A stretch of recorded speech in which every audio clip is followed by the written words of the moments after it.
पूजा बसीन, आइल्स मेंटोर। आइल्स speaking crack करना चाहते हैं और बोलने से डरते हैं, नो प्रॉब्लम, हम आपके साथ हैं। आज हम कुछ ऐसे टिप्स एंड ट्रिक्स सीखेंगे जिससे हमारा इंग्लिश स्पीकिंग बहुत ही ज्यादा इंप्रेसिव हो जाएगा, राइट? आइल्स क्रैक कर लिया है और अब हम बाहर के कंट्री में जा रहे हैं, लेकिन हमें बहुत ज्यादा डर है कि वहां पर जाकर हम काम करेंगे या हम वहां पर जहां पर पढ़ेंगे वहां पर हम बिल्कुल भी कंफर्टेबली किसी से बात नहीं कर पाएंगे।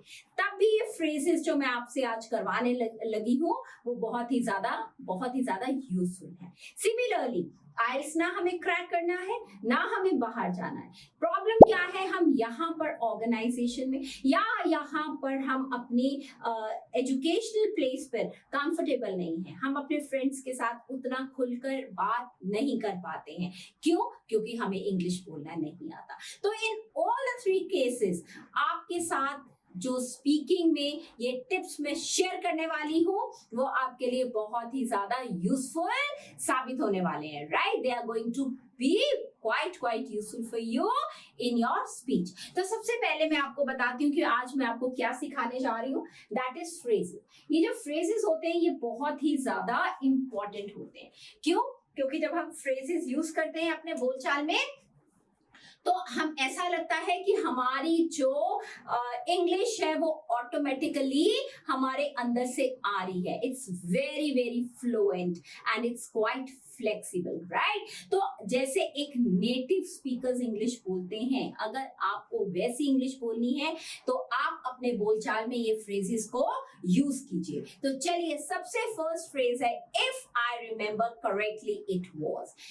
ये जो फ्रेज है हम तब यूज करते हैं जब हमारा आइल्स का एग्जाम हो रहा है, हमसे एग्जामिनर कोई क्वेश्चन पूछ रहा है, हमें सोचने के लिए टाइम चाहिए। मान लो आइल्स का एग्जाम नहीं भी हो रहा, हमसे कोई क्वेश्चन पुट कर रहा है, हमें सोचने के लिए टाइम चाहिए, हमें कोई पास्ट अपना इंसिडेंस है उसको याद रखना है, तो उस टाइम पर हम क्या करेंगे, हमें सोचने का टाइम मिल जाता है। अगर हम बोलते हैं if I remember correctly it was like, then you come up with information. पर एक बात याद रखिए, जब भी आप अपना स्पीकिंग टेस्ट देते हैं आप बिल्कुल भी स्क्रिप्टेड आंसर मतलब गूगल से आंसर दे के मत बोलिए। क्यों? क्योंकि जो आपका एग्जामिनर है वो बहुत आराम से बता देगा कि आपका आंसर जो है it calls for plagiarism. Calls for plagiarism मतलब ये नकल किया हुआ आंसर है और उससे आपकी जो मार्क्स है वो डिडक्ट हो जाएंगे एंड ओवरऑल आपका जो बैंड है वो जो है डिक्लाइन हो जाएगा, राइट? तो आप आंसर्स जो है बिल्कुल प्लीज खुद के आंसर्स लिखिए, लेकिन उनकी जो स्टार्टिंग है वो हाईली इंप्रेसिव वे से कीजिए, फ्रेजेस से कीजिए, ताकि आपकी जो स्पीच है वो बहुत ही ज्यादा नेचुरल लगे, राइट? अब क्या है कि this is a great phrase to start talking about something in the past and can be used in part 2 IELTS, right? Another phrase which I'm talking about is all if my memory serves me well. अगर मुझे मेरे को याद है तो ये चीज ऐसे थी। जब आपको ये बात ऐसे करनी होती है, अगर मुझे याद है, ये जहां तक मुझे याद है, तो आप उसकी जगह आप क्या बोलोगे? If my memory serves me well, if my memory serves me well, right? अब क्या है, this phrase is quite similar to the phrase above जो हमने पहले फ्रेज पढ़ी है, बिल्कुल उसकी तरह है। इससे क्या है, हमें थिंकिंग टाइम मिल जाता है, राइट? हमें थिंकिंग टाइम मिल जाता है, फ्यू सेकंड्स मिल जाते हैं, जिससे कि हम अपने जो आंसर को ऑर्गेनाइज्ड वे से सामने पेश कर सके, right? And the next phrase which I'm going to talk about is another beautiful phrase which says, well, to be totally honest, I have never really thought about it before. Well, to be totally honest, honestly मैं बताऊं तो मैंने इसके बारे में पहले कभी नहीं सोचा था। अब देखो, ये वाला जो फ्रेज है और जो ऐसे और फ्रेजेस हैं वो आपको हेल्प करते हैं आपको 9 बैंड्स को लाने में, राइट? तो ये मेरे फ्रेजेस का आप एक इफेक्ट देखिए। क्यों? क्योंकि इसमें इसका पहले इंटोनेशन देखिए कि कहाँ पर ये आवाज ऊपर आ रही है, फिर नीचे आ रही है, फिर इसका रिदम देखिए, जैसे मैंने अभी बोला था, right? Well, to be totally honest, I have never really thought about it. कहां पर आवाज ऊपर जा रही है, कहां पर आवाज नीचे जा रही है, राइट?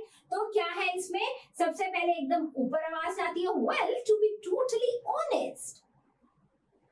हाँ, तो अगर मैं बहुत ही ज्यादा ऑनेस्ट हो जाऊं, ईमानदारी से अपने बारे में बताऊं, फिर एकदम नीचे डिप डाउन कर जाती है। I have never really thought, मैंने इसके बारे में पहले कभी सोचा नहीं है, राइट, अबाउट इट बिफोर।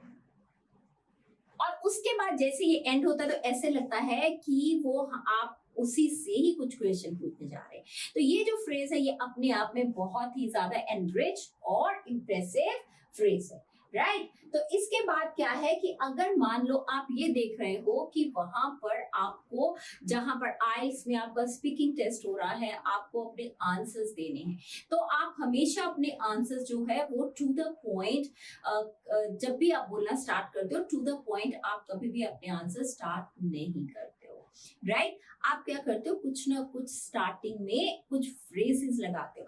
अभी देखिए, जब आप हिंदी भी बोलते हैं, पंजाबी भी बोलते हैं, या आप कोई अपनी रीजनल लैंग्वेज आप बोल रहे हैं, आप मराठी बोल रहे हैं, आप गुजराती बोल रहे हैं, आप कोई भी लैंग्वेज बोल रहे हैं, तो उसके स्टार्टिंग में आप कुछ फ्रेजेस उस भाषा के लगाते हैं और फिर वो भाषा नेचुरल लगती है, राइट? उसी तरह ही जब हम इंग्लिश बोलने जा रहे हैं तो हम वो फ्रेजेस अपनी भाषा में, अपनी स्पीच में लगाएंगे, जिससे कि हमारा जो स्टार्टिंग है वो बहुत ही ज्यादा नेचुरल लगेगी, राइट?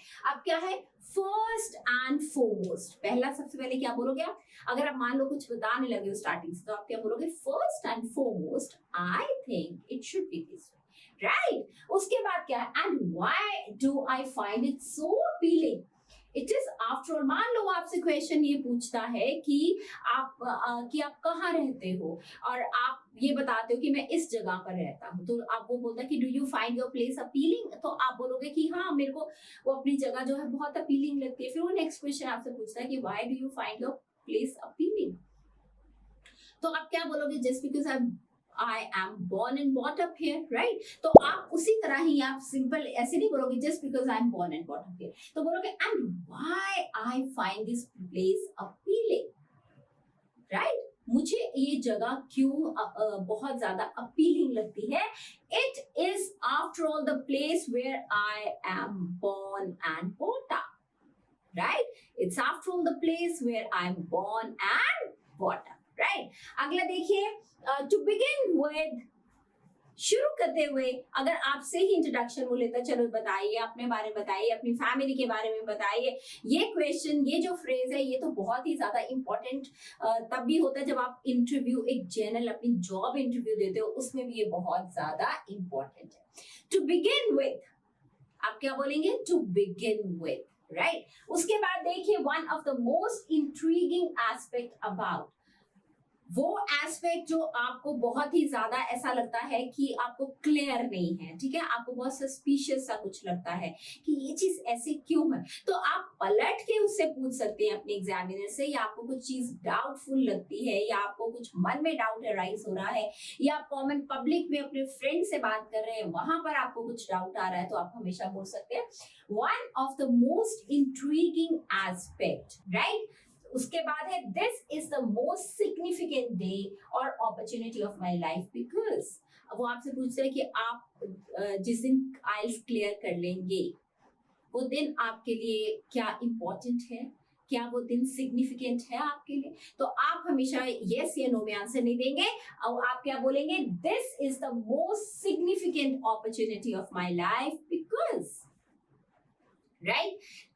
तो मुझे लगता है कि आपको शायद ये समझ लग रहा है कि हमें कैसे इनको यूज करना है। इनको प्रैक्टिस करने के लिए हमारे साथ जुड़े रहिए एट इंग्लिश एट विक्रमास। वहां पर हम आपको डे टू डे बेसिस के ऊपर प्रैक्टिस भी करवाएंगे, जिसमें आप अपना मैक्सिमम यूसेज ऑफ फ्रेजेस अपनी स्पीच में यूटिलाइज कर सकते हैं और उसको एक अपनी हैबिट बना सकते हैं। बात होती है हैबिट की, जब हैबिट बन जाती है तो हम कंफर्टेबली फ्रेजेस जो है वो यूज भी कर लेते हैं। हैबिट बनाने के लिए एनवायरनमेंट चाहिए होता है और हम आपको इंग्लिश विद विक्रमास पे कंप्लीट एनवायरनमेंट देते हैं जिसमें आप कॉन्टिन्यूसली ऐसे फ्रेजेस को, ऐसे और बहुत सारे ऐसे फ्रेजेस को यूज करते हैं और अपनी स्पीच को बहुत ही ज्यादा फ्लुएंट बना लेते हैं, राइट। चलिए आगे देखिए, speculating and expressing the possibilities. अगर आपको ये देखना है कि ये कुछ आने वाले समय में ऐसा होने वाला है, राइट, आप कुछ पॉसिबिलिटीज देखते हैं कि आने वाले समय में कुछ ऐसा होने वाला है या आप अपनी तरह से आपको लगता है कि ये ऐसा होगा, तब आप क्या करते हैं, तब आप ये लिखते हैं आई सपोज, मुझे लगता है that he would come on time, कि शायद कि वो समय पर आएगा। I suppose the answer to my question should be as precise as possible। मुझे लगता है कि इस क्वेश्चन का मैं आंसर उतना ही प्रिसाइज दूं जितना मैं दे सकता हूं, right. It is possible that things might turn as per my wishes. ये क्वाइट पॉसिबल है कि चीजें मेरी चाहत के अकॉर्डिंग हो जाए। It is quite possible, right. I would imagine that, मैं ये इमेजिन करूंगा कि आपने जो भी इमेजिन करना है आप उसके आगे जो है वो बोल सकते हैं। आई वुड से दैट, मैं ये कहूंगा, I would say that, right, मैं ये कहूंगा। Fine, next is perhaps, probably. ये तब हम यूज करते हैं जब हम कोई सेंटेंस शायद से, शायद ये ऐसा हो। Perhaps things could be this way, perhaps I would have eaten this thing, मैं ये खा सकता था। Probably मैं ये खा सकता था। Probably मैं ये लाइफ में कर सकता था, ठीक है। और मैं आपको एक बात बताऊं, ये perhaps और probably तो मैं भी बहुत ज्यादा यूज करती हूँ जब मैं बोलती हूँ, राइट। चलिए, I think it is likely or I think it's unlikely. I think it's likely to rain today.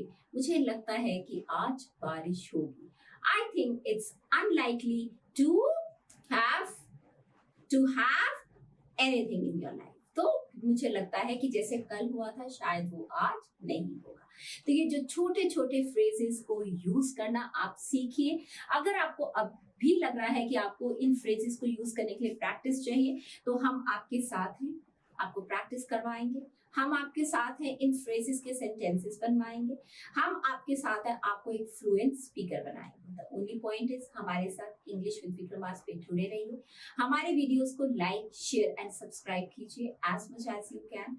और हमारा जो आइल्स का पैकेज है वो जल्दी से ज्वाइन कीजिए। So thank you for being with me, take care, bye bye.